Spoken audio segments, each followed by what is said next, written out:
Good evening and welcome to Poland Daily. My name is Natalia Moczulska and this is the news. 195 days of war in Ukraine.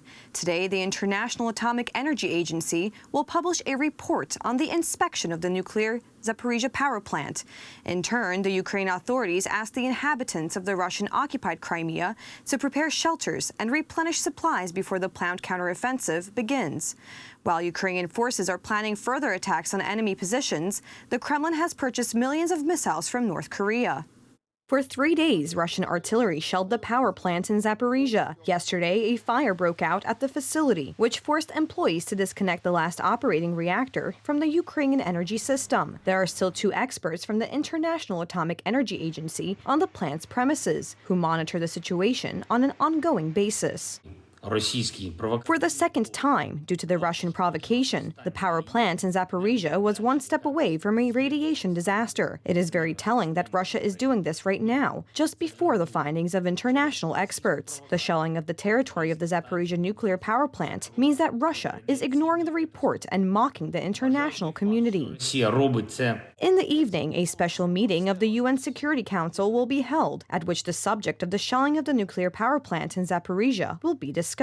All the experts and also Mr. Grossi itself understands that this is the main reason, and what is needed to be done is the occupation, but still they cannot directly propose this because of limitation of the mandate. And I think this is the situation for further consideration how to what measures to make just to increase this mandate of the IAEA, like an organization which controls nuclear safety throughout the world. So they just do not have enough abilities to react in this particular situation.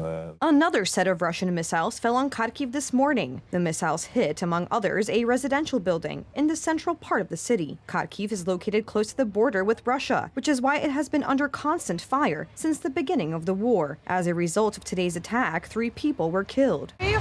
There was an explosion and the building visibly shuddered. First, pieces of tiles hit my baby's back. Then the ceiling collapsed on my head. Immediately, very thick smoke began to rise. We tried to get out, but the door was blocked. In Donbass, the Ukrainian forces are achieving further successes. About 350 Russian soldiers died yesterday. Due to the increased activity of Ukrainian forces in the east, the referendum planned by the occupation authorities was cancelled. The vote was to settle the question of joining the occupied Kherson region to Russia. Meanwhile, the owners of vineyards in Ukraine are recording enormous losses. Difficulties with the export of vinified crops is a big problem for the inhabitants of Koblevo. For the locals, the sale of wine is the main source of income. In the local market, alcohol consumption decreased by 20% compared to the situation before the war. Sales of sparkling wines fell by half. At the moment, our situation is very precarious because there are many factors beyond our control. We only do the simplest jobs and try to support our soldiers.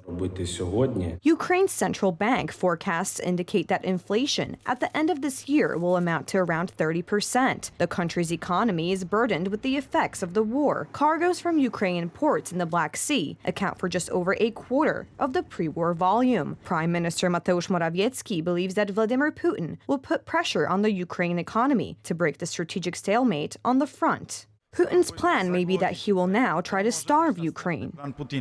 Yesterday, the New York Times, citing the findings of U.S. intelligence, reported that Russia is planning to purchase millions of artillery and short-range missiles from North Korea. According to Washington, such a move by the Kremlin proves the effectiveness of the economic sanctions imposed on Russia. Since it can't be bought anywhere anymore, and it seems that China doesn't really want to sell it, Russia probably went to North Korea, which probably has former Russian and possibly still Soviet equipment in stock. Although the Russian offensive has clearly slowed down and the Ukrainian troops are trying to take the initiative, experts say it is too early to talk about possible peace talks at the moment. Let us remember that new units with practically the strength of the core are being mobilized and sent to the south of Ukraine.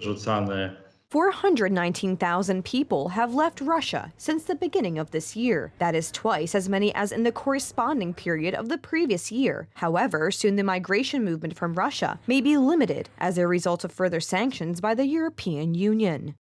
In the face of Russia's brutal invasion of Ukraine, the topic of Germany's appeasement policy towards Putin's policies is returning. As Deputy Prime Minister and Minister of Defense Mariusz Błaszczak pointed out today, recent years, especially in the execution of Germany policy, have led to the strengthening of Putin. Germany built Russia's military power by making itself and Europe dependent on supplies of energy resources. This morning, representatives of Gazprom announced that the transmission of gas via Nord Stream 1 would not be resumed until Siemens Energy repaired the apparatus faults, while Siemens said there was no such report. Representatives of the Polish government have no doubts that Russia's actions are blackmailing the West. By suspending gas supplies, Russia probably hopes that the public opinion in the West will force the rulers to move to the agenda of Russian aggression. Moreover, the Deputy Prime Minister pointed to the long-term policy of concessions to Russia, conducted mainly by Germany. The West of Europe has collaborated with Moscow many times. It must be said directly that the recent years of politics, especially in Germany, have led to Putin's strengthening. The new left-wing MEP Marek Balt points out that Putin and the Russians are the most guilty of the war in Ukraine. We can blame the Germans for believing Putin too much and making the German and European economies dependent on Russia. Europejską, niemiecką, ale i całej Europy od surowców energetycznych z Rosji. Prime Minister Mateusz Morawiecki, during last week's visit to Copenhagen, said that it was the construction of Nord Stream 1 and Nord Stream 2 that was to enable Putin to attack Ukraine. Nord Stream 1 and Nord Stream 2 pipes. These are the two pipes which enabled Putin to attack Ukraine. I'm absolutely certain that without those two pipes, he would not dare attacking Ukraine, because there would not have been another route. Gas supplies through Nord Stream 1 were suspended on August 31st. On Monday, Gazprom announced that the Portovaya compressor station, which was piping gas through the pipeline to Germany, no longer meets safety requirements and cannot continue to function. In terms of gas and other energy supplies, Putin lost credibility a long time ago. Maybe there will be someone in Europe who believes him, but it seems that even the Germans have stopped believing him.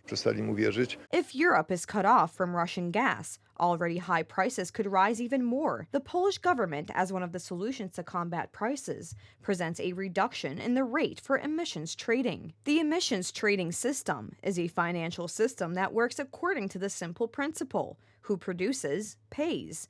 It is a means of pressure, a para-tax that is imposed on entities that emit greenhouse gases into the atmosphere. On Friday, September 9th, there will be an extraordinary meeting of EU ministers on high energy prices. The main topic of the discussion will be the ways of solving the difficult market situation.